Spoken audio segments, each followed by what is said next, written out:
When they say everybody can't come with you, I truly believe that, because when you are at the bottom, just know that the people that are at the bottom may not reach the top with you. And the top don't have to be fame. The top don't have to be popularity. The top could be just the fact that you became an individual that helped other people.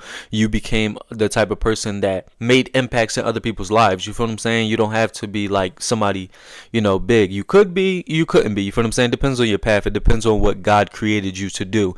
But just know that people at the bottom, sometimes they really think like you only going to be down there trying to do it, because when you down there, they like, oh yeah, I'm rooting for you and stuff like that. But when you actually start to rise, it brings out certain elements of certain people. Like when you start to get money, when you start to actually make an impact, when people start to talk about you based off of the things you've been through, based off of where you are going, a lot of people around you are going to show their true colors. They might show envy, they might show hate, they might show passive aggressiveness. And like I said, it don't mean you became big or popular, which you could, but sometimes it's just who you become changes who they are, or who you become reveals who they have always been. And most of the time, it's the people close to you, friends, family, so-called supporters. When you actually start to rise, people will minimize you. I'm gonna give you an example. You know what I'm saying? I had a blood aunt, right? Her son was just playing basketball. He was small. Then he grew tall as hell, right? And he started to get good. Instead of her bigging him up, because that's her son, instead of her being like, oh yeah, you doing the best, or whatever the case may be, she would go around the family and be like, that boy think he going to the NBA. That boy think he going to the NBA. And he would just kind of brush it off. But when I went to go play basketball with him by myself without being around her, I realized that affected him.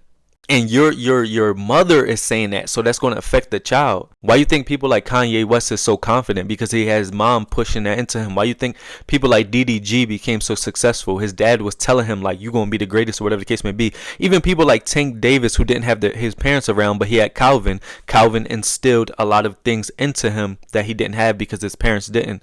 So that foundation that you have is very important. But just know, when you are at the bottom in regards to anything that you do in life, just know that as you rise, people going to change. And then when you reach to the top, or when you get in the vicinity of the top, because the top has levels as well, people going to be different. People going to change. So, you know what I'm saying? You can feel bad about it because, you were close to these people at one point, but just realize that that's part of the game. And sometimes God created you to be a certain way, that your growth may make other people fall off, and you can't truly grow unless you let those people go, because of whatever they got going on versus whatever you got going on. It is what it is. You feel what I'm saying? That's why when they say that saying like not everybody can go, that's so true. It is what it is. Sometimes the energies be off. Sometimes y'all don't align no more. Y'all don't connect no more. Sometimes there's envious jealousy. Sometimes there's minimization to where people want to, hold you down. They want you next to them so they can say, oh, this my homie, this my buddy, this my sis, this my bro.